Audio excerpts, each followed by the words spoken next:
He slid the papers across the polished mahogany table, the harsh fluorescent light of the divorce lawyer's office glinting off the stark white pages.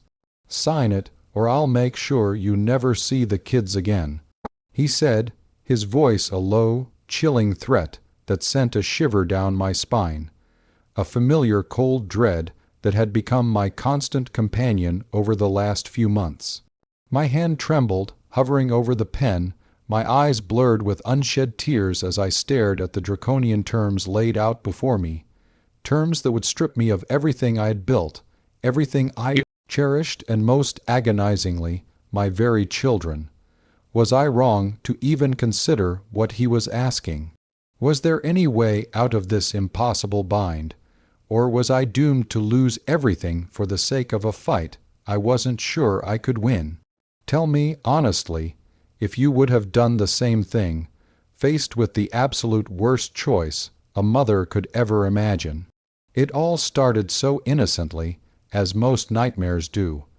I remember meeting David at a mutual friend's barbecue.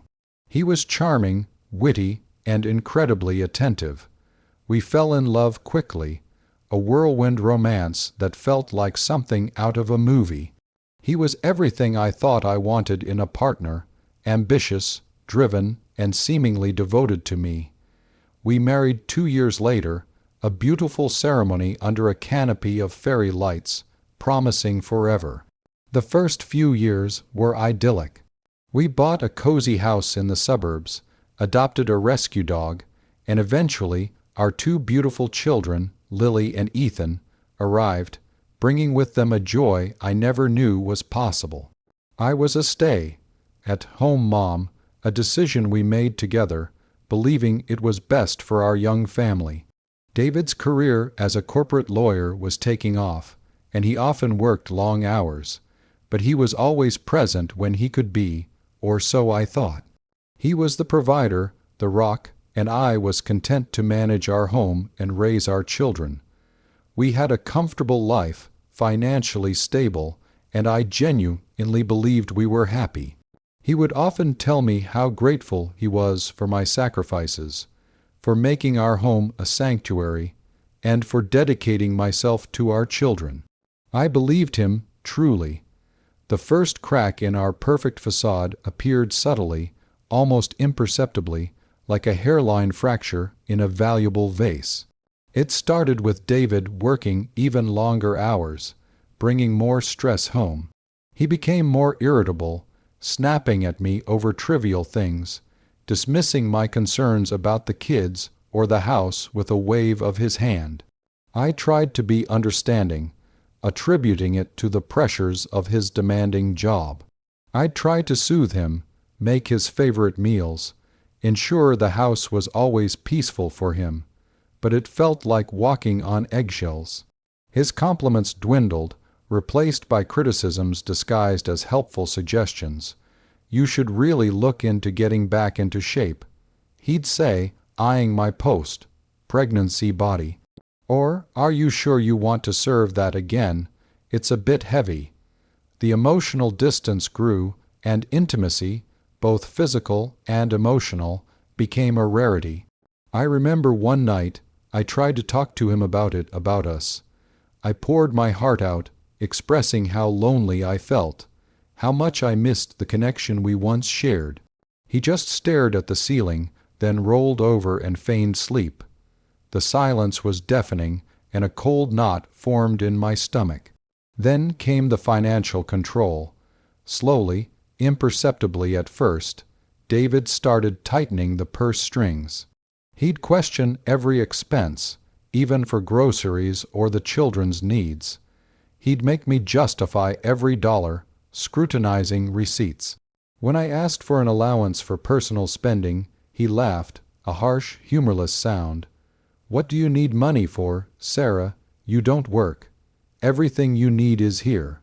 I felt trapped, dependent, and utterly humiliated. I had no access to our joint accounts, which he had subtly changed to be solely in his name for tax purposes. I had trusted him implicitly, and now I was regretting every moment of that trust. He controlled everything, and my once independent spirit felt like it was slowly suffocating under the weight of his dominance. I started feeling like a prisoner in my own home, a gilded cage where my children were the only true light. My friends started noticing too. They'd ask why I wasn't out more, why I looked so tired, so withdrawn. I'd make excuses, protecting David, protecting the image of our perfect family, but inside I was crumbling. The bombshell hit a few months ago. I found a text message on his phone, an intimate exchange with another woman. It wasn't just flirtatious. It was explicit, detailing plans for a weekend getaway. My world shattered. I confronted him, tears streaming down my face, my voice shaking with a mixture of rage and heartbreak. He didn't deny it. He just looked at me with cold, indifferent eyes. "So what? What are you going to do about it?" he sneered. That was the moment I realized the man I married was a stranger. The mask had completely fallen, revealing a callous, manipulative individual I barely recognized. I was devastated, heartbroken, and utterly lost. I told him I wanted a divorce, that I couldn't live like this anymore. He just smiled, a chilling, predatory smile. "You want a divorce, fine, but don't expect to get anything, and don't expect to see the kids." My blood ran cold. He knew my greatest fear, my most vulnerable spot, and he was weaponizing it against me. I tried to fight, to stand up for myself. I consulted with a lawyer, a kind woman who listened patiently as I recounted years of emotional abuse, financial control, and finally, infidelity. She warned me it would be a difficult battle. David was a powerful lawyer, ruthless and well-connected. He had meticulously built a case against me, portraying me as an unfit mother, emotionally unstable, and financially irresponsible.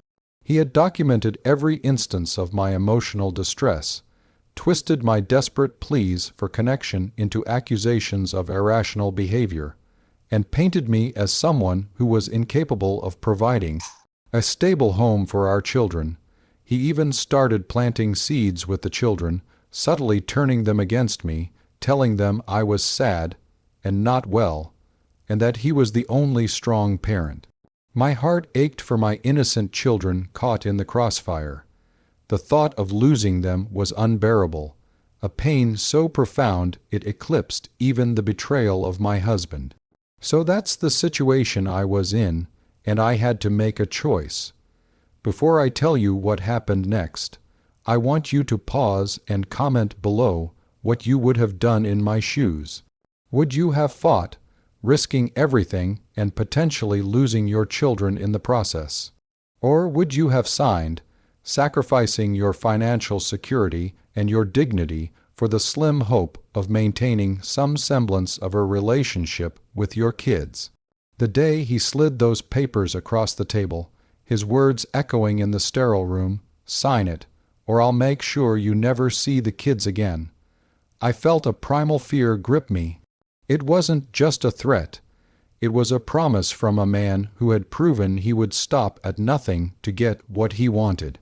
The papers outlined a settlement that was insulting, barely enough to keep me afloat, and minimal visitation rights that would essentially make me a weekend mother. It was designed to break me, to leave me powerless and penniless. My lawyer, bless her heart, had advised me not to sign. She told me we had a case, albeit a challenging one, but she understood the terror in my eyes. She saw how David had chipped away at my spirit, how he had strategically isolated me. I looked at the pen, then at David's smug, unwavering face. He had won. He had broken me. I was ready to sign, to surrender, just for the chance, however slim, to keep my children in my life. The thought of not seeing their faces every morning, of not tucking them in at night, was a torture I couldn't endure. But then, as my fingers reached for the pen, a flicker of something ignited within me. Not anger, not despair, but a quiet, simmering rage that had been buried deep beneath years of his control. I looked at the photograph of Lily and Ethan on my phone, a picture of them laughing, their arms wrapped around each other. I couldn't let him win. I couldn't let him take them from me, not like this. A wave of resolve washed over me, a clarity I hadn't felt in years. I knew what I had to do. I pulled my hand back, my heart pounding in my chest. No, I said, my voice shaky but firm. I won't sign it. David's smug expression faltered, replaced by a flash of surprise, then fury. You think you have a choice, Sarah, you have nothing. I have my children. I retorted, meeting his gaze, and I will fight for them with every fiber of my being. The lawyer, startled by my sudden defiance, gave me a small, encouraging nod. What followed was the most brutal, grueling, and emotionally draining period of my life.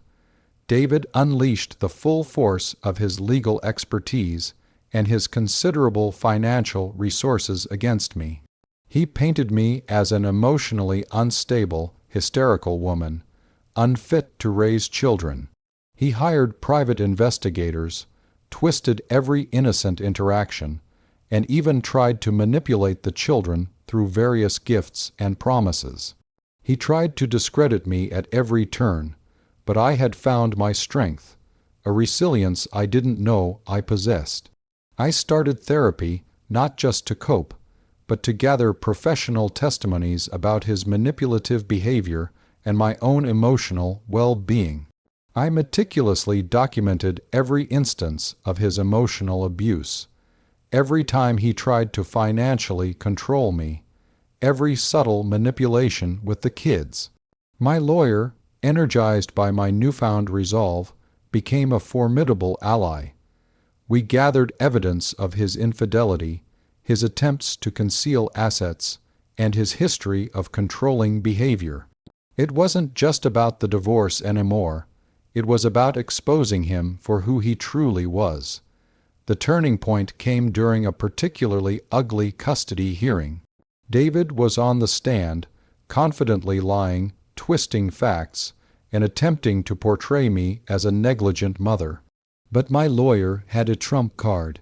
We had uncovered a pattern of unethical behavior in his professional life, subtle but damning breaches of legal ethics that, while not directly related to our divorce, spoke volumes about his character and his willingness to bend the rules.